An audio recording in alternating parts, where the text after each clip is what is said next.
Good afternoon, everyone. Thanks so much for joining us. This is Ann Beeson. I'm the Executive Director of the Center for Public Policy Priorities, and we're delighted that you've joined us for this webinar on school finance. I know that many of you know us well, but for the few of you who may be new to our organization, I just wanted to share briefly what we do. We are a public policy organization that uses data and research to advocate for solutions that enable all Texans to reach their full potential. And we believe that means a vision for Texas in which everyone is healthy, well educated, and financially secure. It should be clear why school finance is such a top priority for us given that mission. But again, for those of you who may be newer to the issue, we believe very strongly that one of the surest pathways out of poverty for all Texans is through a strong quality education system. And we have been experts in school finance for many years. We have ramped up our efforts in this area because we are expecting, as you all know, any day, any week now, a decision from the Texas Supreme Court in the latest constitutional challenge to our school finance system. And in just a moment, I'm going to hand over the call to Chandra Villanueva, who is one of our fabulous resident policy analysts and wonks and quite an expert on school finance, and she's going to walk you through this information in this webinar.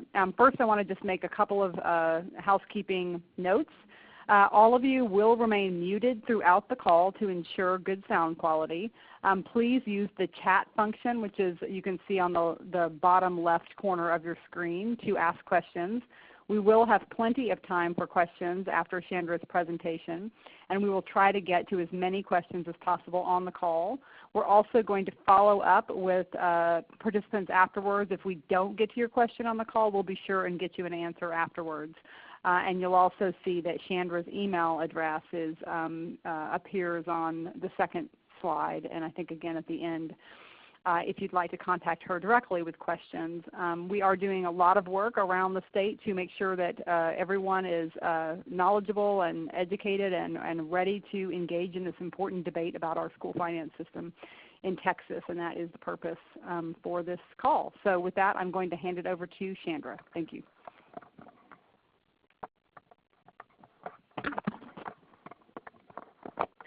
Thank you everyone for joining us today. We're so excited to have the opportunity to talk about school finance ahead of the upcoming decision coming out of the State Supreme Court.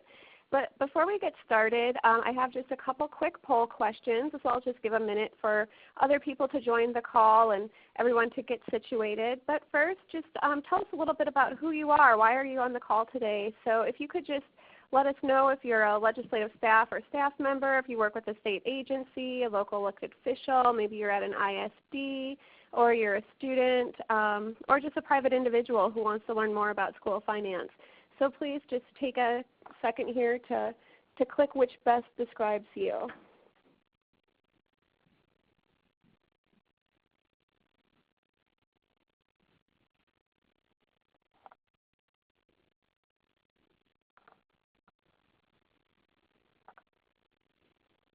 Okay, great. And our next question here is just to give us an idea of what you're learning, you want to learn from this webinar, what you most hope to gain today.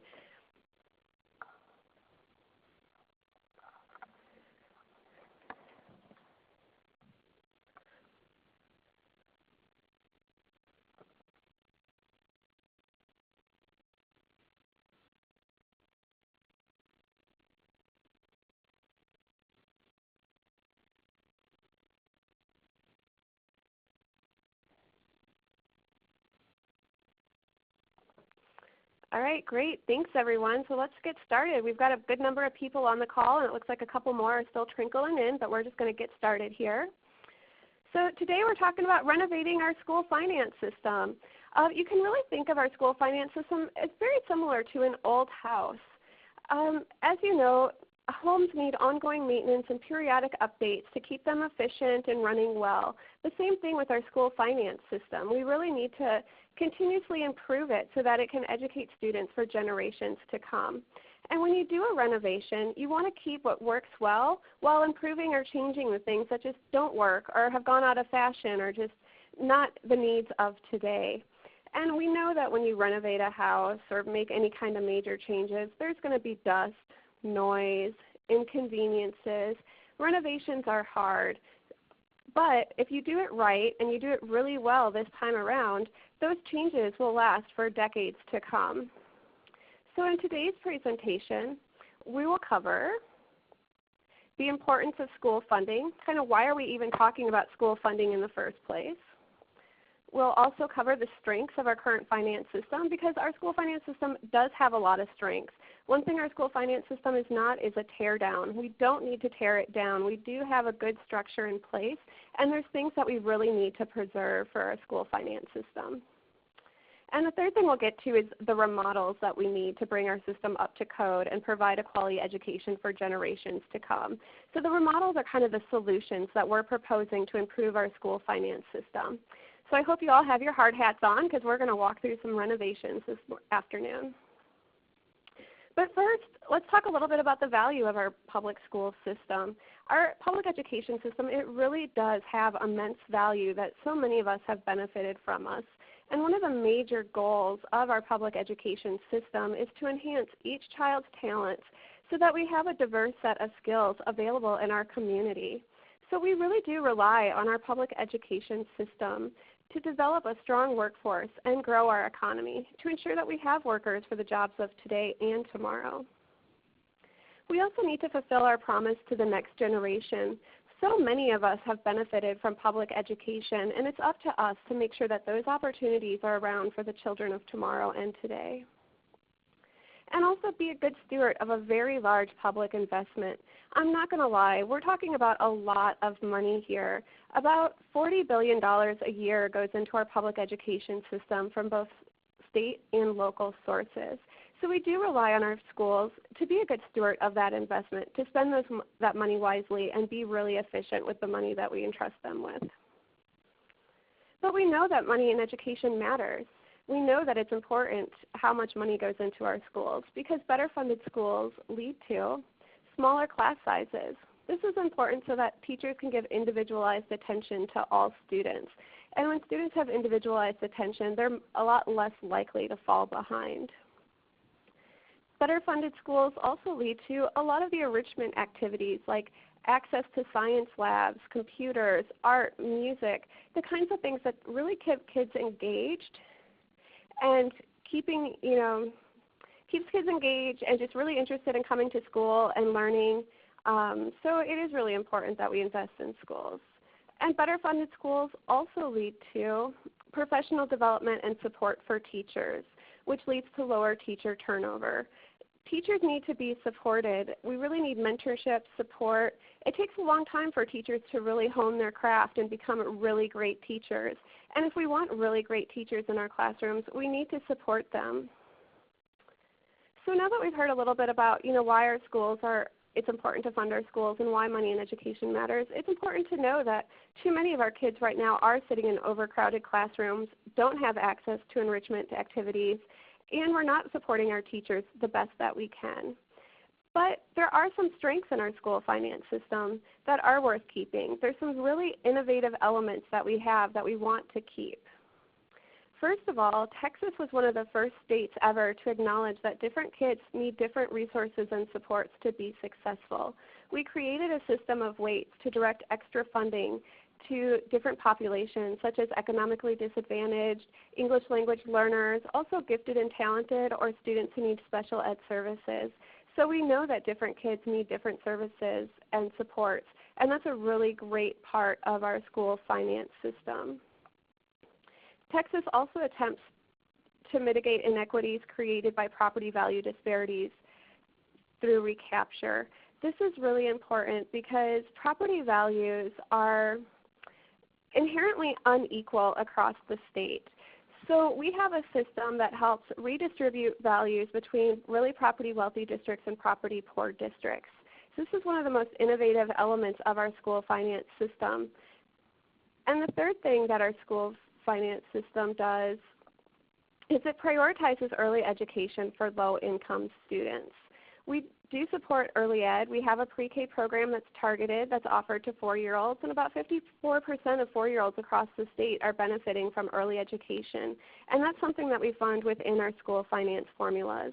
So those are 3 things that we really want to keep as we're moving forward with this big remodel of our school finance system. So now let's move on to kind of what the challenges are. And the challenges that we're going to talk about today are really the 3 primary things that the court is looking at right now. And so that includes adequacy, equity, and meaningful discretion. And we'll dive into each of these a little deeper. Let's start with equity. So equity is the idea that we have the resources in place to meet the standards that we have. This slide's blank because honestly we don't know. The legislature has never done a study to look at what it actually costs to meet the standards that we have in place.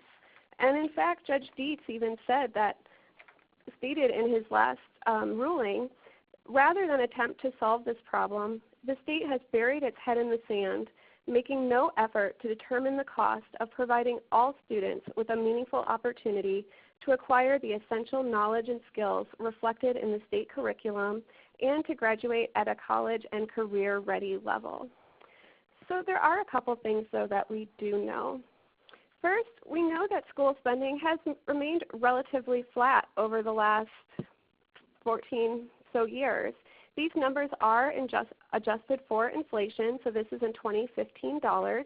But when you look at this time series, you can see overall our school funding per student has really been quite flat. There is a little bit of a spike in 2009, and that was from the Recovery Act money that came from the federal government.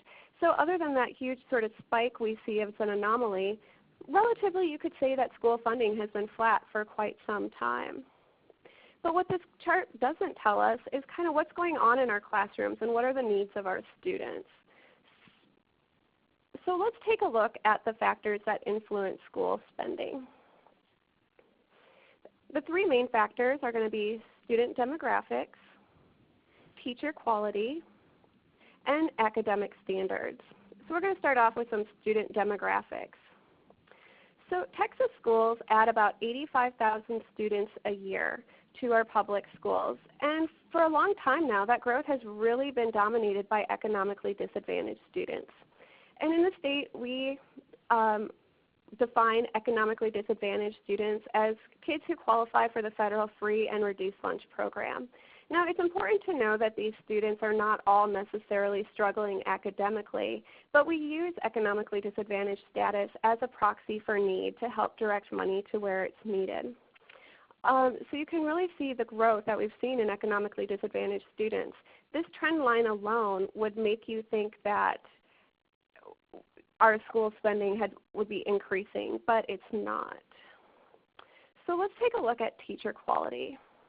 Our teacher salaries are also really flat over the last about 20 years or more now. And that's not surprising at all since the school funding has also been flat. And teachers are one of the largest expenses for our schools, and it does cost a lot to attract and retain a high-quality teacher. But when school funding stays flat, school districts are unable to increase salaries and attract some of the higher quality teachers. One consequence of this is that we're seeing teachers with advanced degrees decline.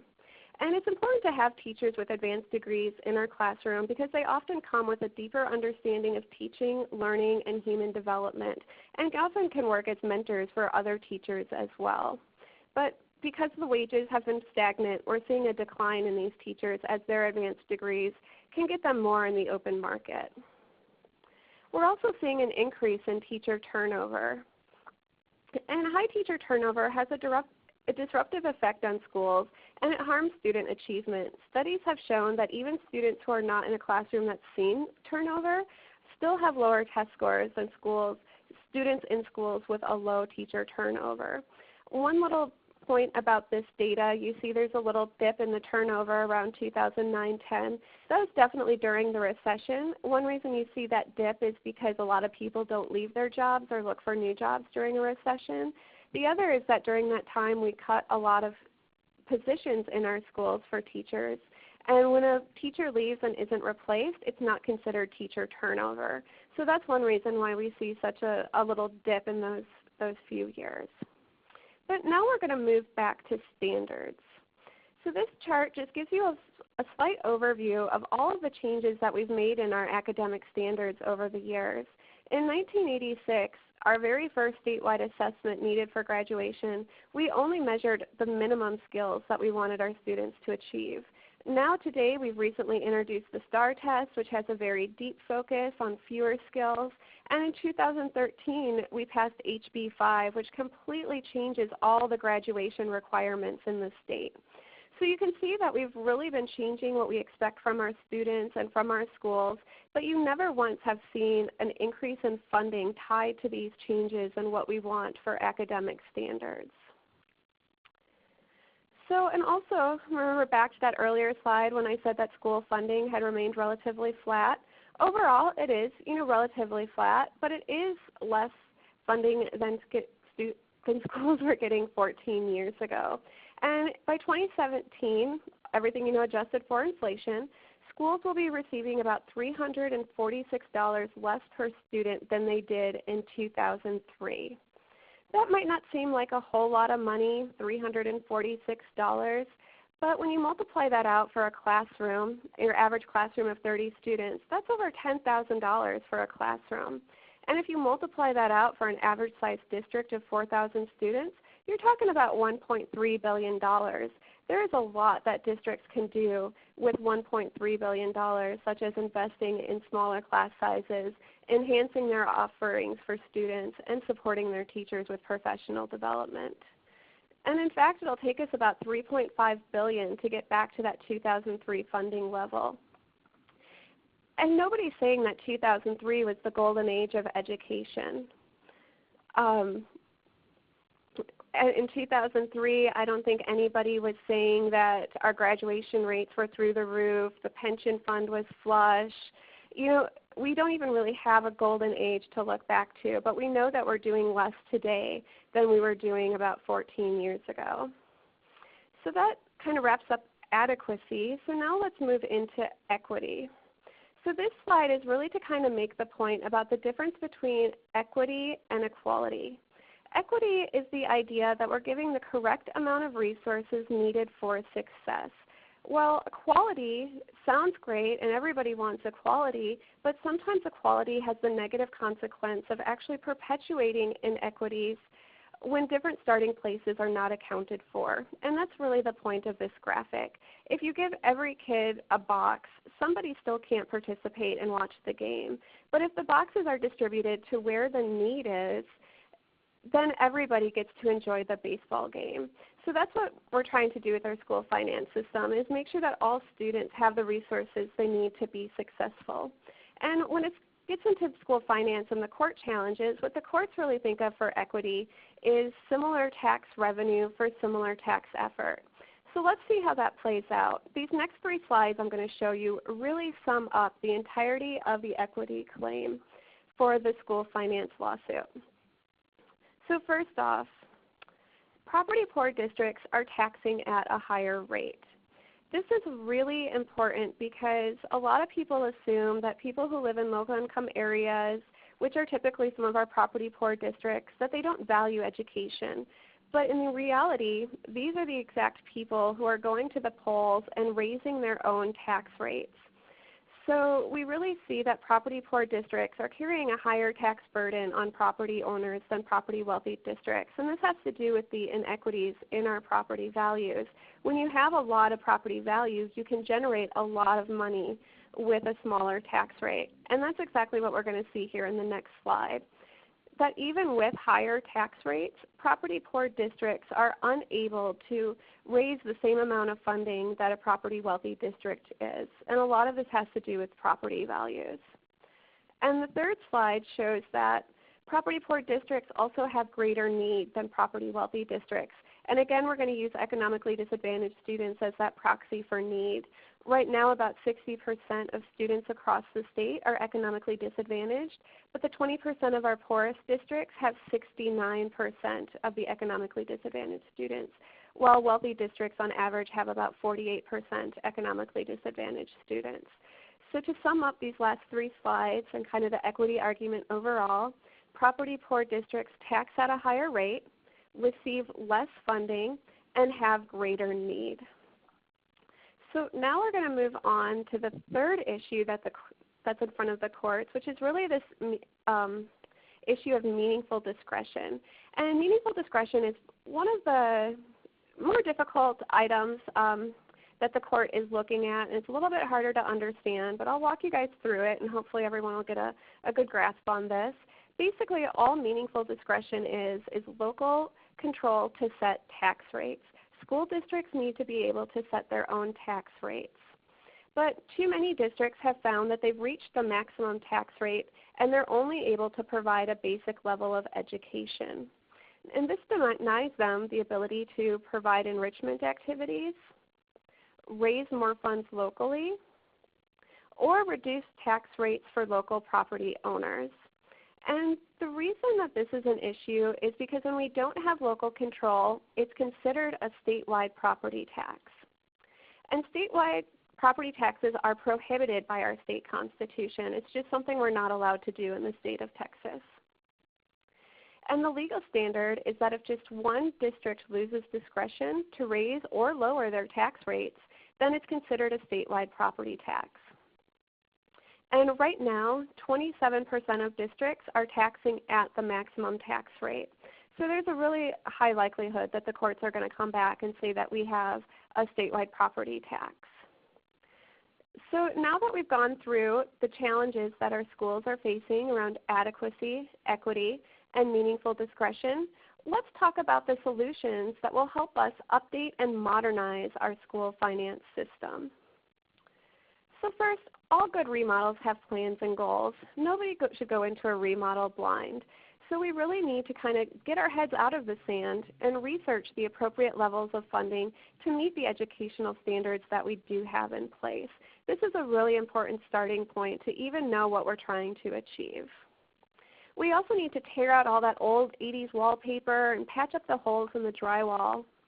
When I'm talking about 80s wallpaper, what I think about is those weights that I was telling you about earlier in this presentation, that additional funding that we give for students who are economically disadvantaged, learning English, in a special ed classroom, or in a gifted and talented program.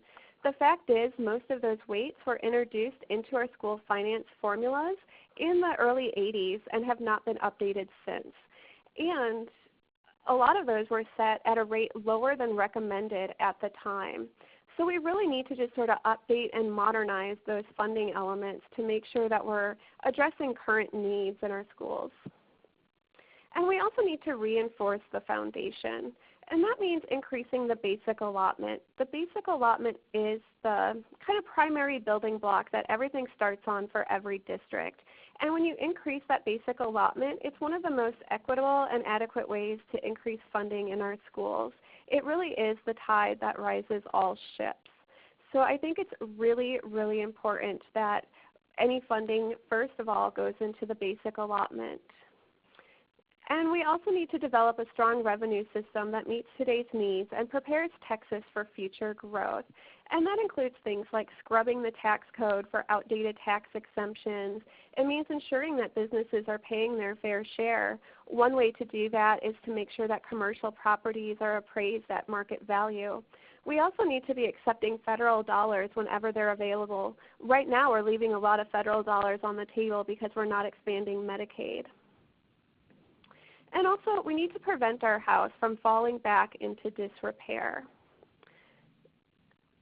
And that really means that, we need to adjust the formulas for inflation. One of the reasons that we're seeing sort of flat funding overall is because we just don't adjust for inflation. We don't acknowledge that a dollar today is not the same as a dollar yesterday. We need to make sure that we're not losing ground year after year through inaction. And one way to do that is to adjust the formulas for inflation. And that helps schools keep up with things like offering cost of living raises for teachers so that we can retain a lot more of our high quality teachers in the classroom. And we also need to build in periodic reviews of the formulas into law. If we don't periodically take a look at our school finance system and make sure that we're doing the ongoing maintenance, we're going to be in this situation again in 10 years. And schools have really been going through this long cycle of school finance lawsuits. And I'm sure everyone in the state wishes that we weren't in a continual pattern of lawsuits. So let's make sure that we have things in law that require periodic reviews of our formulas. And as we wrap up here, I just want to leave this quote with you guys from Judge Dietz from one of his earlier rulings in this current school finance case. And it is true that education costs money. We know it costs a lot of money, and Texas is a very large state. We have 5 million kids in our schools, so of course it's going to cost money to educate our children. But ignorance costs more. And the longer we wait, it just gets worse. But it's the people of Texas that need to give direction to their leaders onto what kind of education system we want. So it really is up to us to educate our legislators that education is important, that resources matter, and that we want well-funded schools for generations to come. And I just want to talk to you guys briefly about some of the next steps to be anticipating, especially coming out of CCCP. As soon as we get a ruling from the Supreme Court, CCCP will do an in-depth analysis of what it means for Texas. I'm also available for technical trainings if anybody on the call is interested in really diving deep into the nuts and bolts of the school finance system and really learning about all the different funding elements and all the twists and turns and stuff that happens. I can definitely set up trainings. I can do one-on-ones. I can do small groups, large groups. Just contact me if anybody wants to really dive deep into school finance. And we'll also be releasing some more concrete solutions to improve adequacy and equity in our school finance system. I gave you guys just sort of a sneak peek of what we're thinking at and looking at, but as we get closer to the next legislative session, and once we have the ruling for some guidance, we'll really start fleshing out those recommendations and making sure that everybody has the information that they need to talk to their legislators about what's needed for our schools moving forward.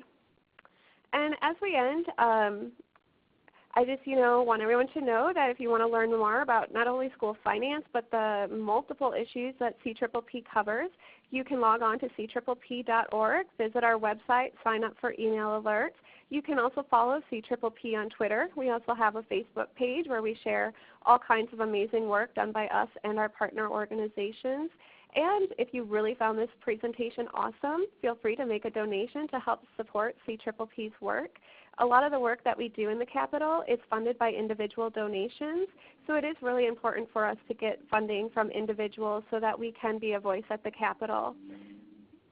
And here's a slide that just has my contact information. Please follow me on Twitter. I tweet exclusively about school finance, early education, and high school equivalencies.